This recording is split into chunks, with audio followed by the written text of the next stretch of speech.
देखिए बच्चों, अब बहुत ही इंपॉर्टेंट क्वेश्चन है। Question number 8। एक वृत्त के परिगत एक चतुर्भुज ABCD खींचा गया है। ये वाला है ABCD, एक चतुर्भुज खींचा गया है। सिद्ध कीजिए AB + CD = AD + BC। ये आपको सिद्ध करना है। इसमें आपको टेंजेंट से रिलेटेड ही है, स्पर्श रेखाएं कहाँ से कहाँ खींची गई हैं, किस प्रकार से इसका सॉल्यूशन होगा, ये आपको सॉल्व करना है। देखिए इसको कैसे करेंगे आप।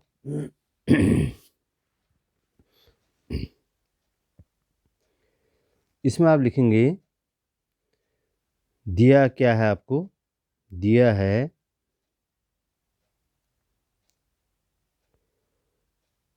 एक वृत्त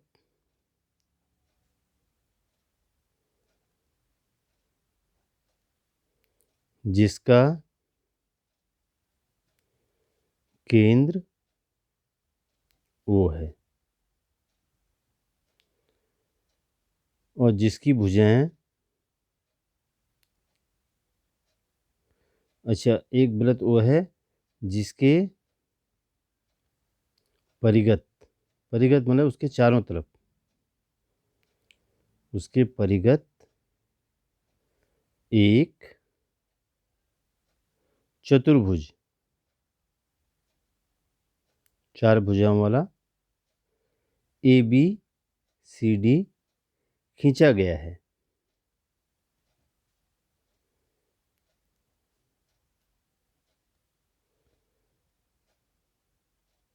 अब ये देखना है कि भुजाओं पर स्पर्श रेखाएं कहाँ कहाँ पर है। भुजाएं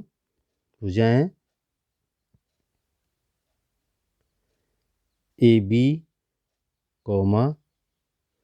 BC, CD, AB, BC, CD और तथा DA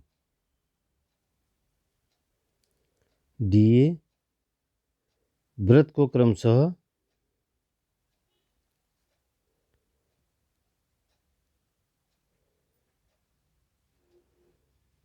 PQR, ये S होगा, क्रमशः बिंदुओं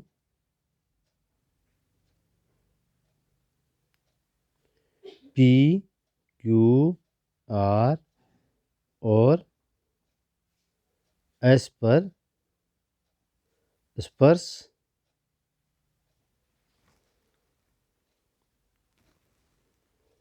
करती हैं। ये आपको लिखना है। हमारे पास क्या है, एक वृत्त है, सर्कल है जिसका केंद्र O है।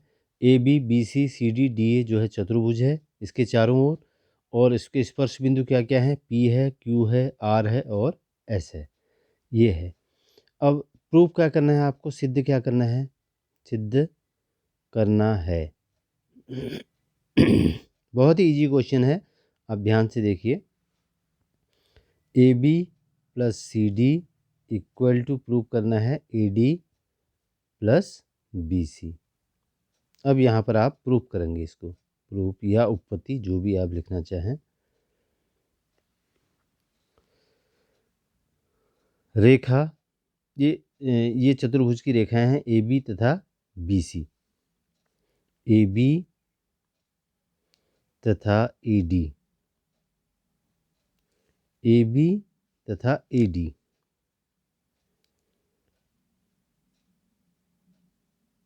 वृत्त को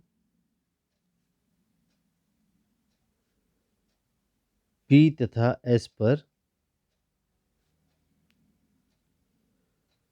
स्पर्श करती हैं।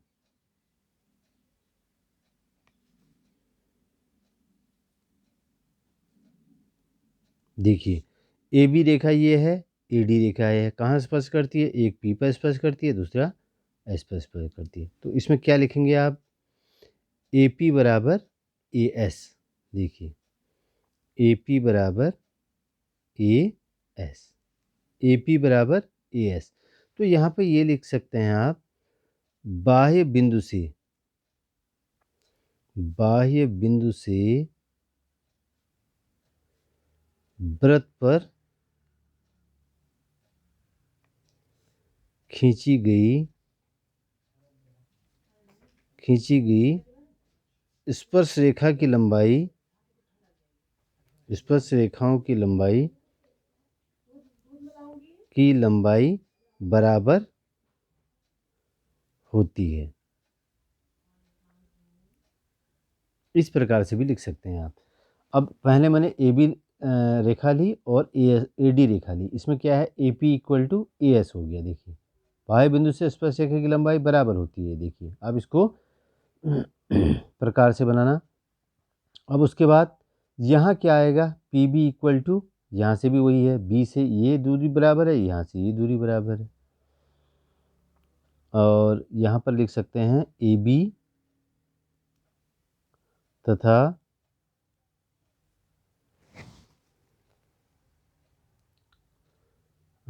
ये मैं आपको शो करना भूल गया। ए बी तथा ए डी वृत्त को पी तथा एस पर स्पर्श करती हैं। ए बी तथा ए डी कहाँ कहाँ स्पर्श करती हैं, पी और एस पर। अब ए पी बराबर क्या हो जाएगा, ए एस। ए पी बराबर ए एस। मैंने इसमें नोट भी लगा दिया है कि बाह्य बिंदु से वृत्त पर यदि स्पर्श रेखा खींचते हैं तो उनकी लंबाइयाँ बराबर होती हैं। यानी ए पी बराबर ए एस हो गया। बाह्य बिंदु ये हो गया, यहाँ से स्पर्श रेखा खींची है हमने दोनों, तो दोनों की लंबाइयाँ बराबर होंगी। अब दूसरा पॉइंट आता है, ए बी तथा बी सी वृत्त को कहाँ कहाँ पर काटती हैं, वृत्त को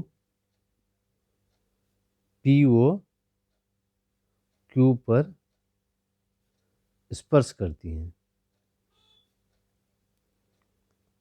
स्पर्श करती हैं। अब देखिए ए बी और बी सी में क्या क्या हैं स्पर्श बिंदु, पी और क्यू हैं। अब यहाँ पर देखिए बी पी बराबर क्या हो जाएगा, बी क्यू। पी बी बराबर लिख दीजिए, पी बी बराबर बी क्यू, ये हो गया। इसको एक मान लीजिए, इसको नंबर 2 मान लीजिए। फिर उसके बाद तीसरा आता है आप अब बी सी और सी डी वाला ले लीजिए।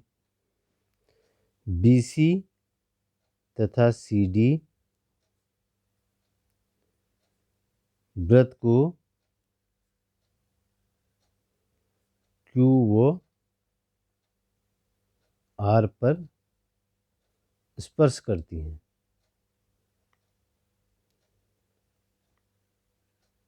तो ये क्या हो जाएगा, क्यू सी बराबर सी आर। इसको सीरियलिटी से होना चाहिए, नहीं तो फिर गलत हो जाएगा। ये हो गया। अब उसके बाद सी डी और डी ए बच गया। सी डी तथा डी ए वृत्त को आर तथा एस पर स्पर्श करती हैं। ये स्पर्श करती हैं, तो ये क्या हो जाएगा, D R equal to D H D कर दो। ये सारी मैंने लिख दिया। बाह्य बिंदु से वृत्त पर खींची गई स्पर्श रेखा की लंबाई बराबर होती है। अब 3 के 4 के 4 हो गए हैं, तो इन सबको आप ऐड कर देंगे। अब 1 + 2 + 3 + 4, इन सबको जोड़ दिया मैंने। देखो क्या आता है इसका निष्कर्ष, A P + P B, left side का लेफ्ट साइड जोड़ेंगे, Q C + D are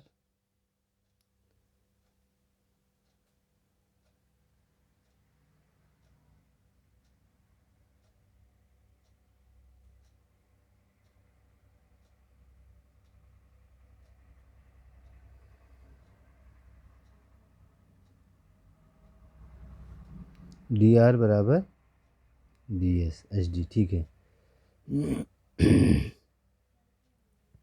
right side जोड़िए, A S + B Q + C R + H D.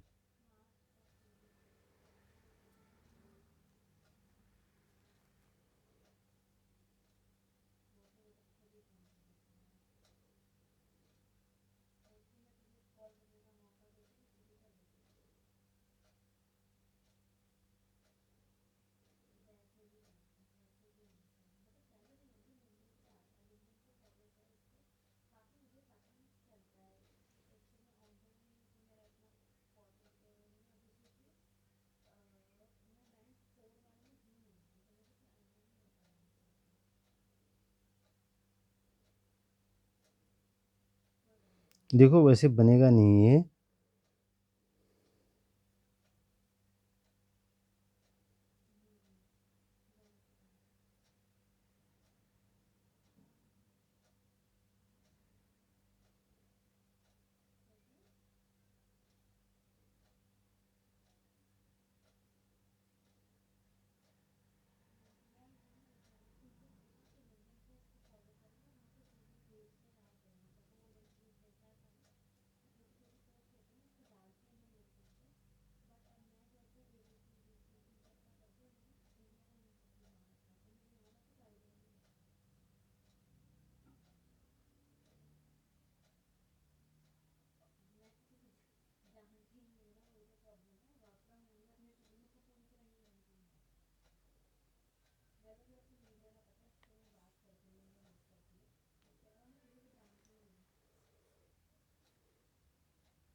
देखिए अब ऐसे बनेगा। मैंने थोड़ा सा यहाँ पर चेंज किया है। BC तथा CD वृत्त को क्यों वो R पर स्पर्श करती है। देखो इसको ध्यान से देखिए, मैं फिर दोबारा आपको बता रहा हूँ इसको। पहले मैंने क्या किया इसमें, यदि थोड़ा भी गड़बड़ हो गया तो ये फिर पूरा ही मामला गड़बड़ा जाता है। AP बराबर AS किया। आपको left hand side right hand side में इक्वल मिलना चाहिए, यानी यहाँ AB मिलना चाहिए और CD भी मिलना चाहिए, यहाँ AD मिलना चाहिए, यहाँ BC मिलना चाहिए। तो यहाँ पर ध्यान देने वाली बात यह है कि बाह्य बिंदु से स्पर्श रेखा की लंबाई बराबर होती है। बाह्य बिंदु से वृत्त पर खींचेगी। AP बराबर AS किया पहले, फिर PB बराबर BQ किया, फिर CR बराबर DR, CR बराबर AP बराबर AP बराबर AS किया, PB बराबर BQ किया, CR बराबर CQ किया और DR बराबर DS किया है, या SD जो भी है वैसे आपको करना है, ताकि कैलकुलेशन बिल्कुल सही बैठे एकदम। कि सबको जोड़ेंगे आप तो देखिए AP, PB, CR, DR, AS, BQ, CQ और SD बन गया। देखिए इसको आप हटा दीजिए क्योंकि इससे मैच नहीं कर रहा था। अब AP प्लस PB क्या है, देखिए इसमें मैं डायग्राम में दिखाता हूँ आपको। AP प्लस PB ये क्या है, पूरा AB हो जाएगा। ये हो जाएगा AB। यहाँ पर ध्यान देने वाली बात है, CR प्लस DR जो आपको प्रूव करना है वही चीज़ आएगा। CR प्लस DR, CR और DR दोनों को जोड़ोगे तो CD बन जाएगा। ये बन गया CD। CR प्लस DR बन गया CD। अब यहाँ पर आपको एक चीज़ और ध्यान रखना है, AS यहाँ पर है, आपको लाना है AD। AD का मतलब हो गया AS और DS एक साथ होना चाहिए। AS प्लस SD को एक साथ ले लो और Q वालों को एक साथ ले लो। देखिए ये बन गया AB plus CD equal to AS और SD क्या है, देखिए चित्र में आप देख लेना, AS और DS हो जाएगा आपका AD, AS और SD, AS और SD बन गया AD प्लस BQ और CQ बन जाएगा BC। ये BQ और CQ बन जाएगा BC। तो यही आपको प्रूव करना है बच्चों, इसको बहुत सावधानी से करना है आपको, और बहुत ही इंपॉर्टेंट क्वेश्चन है ये। यही आपको प्रूव करना है। यदि कोई दिक्कत लगे तो मुझे कमेंट बॉक्स में ज़रूर लिखना, यहाँ पर प्रूव्ड हो गया है। थोड़ी सी मिस्टेक में तो मामला गड़बड़ा जाएगा, मैच नहीं करेगा फिर ये। तो इसलिए जो है इस तरीके से आपको ये क्वेश्चन करना है, ये यहाँ पर कंप्लीट हो जाता है। तो बच्चों इसको ज़्यादा से ज़्यादा आप लोग बच्चों को शेयर करना, और बार बार यदि समझ में ना आए तो इसको रिपीट करके देख लेना, रिमाइंड करके, ताकि आपको अच्छी तरह से आ जाए। बहुत ही इंपॉर्टेंट क्वेश्चन है ये, और कई बार इसका डायग्राम आता है और कई बार नहीं भी आता है, सीधे ही पूछ लेता है। तो इसलिए यहाँ पर एक क्वेश्चन कंप्लीट होता है।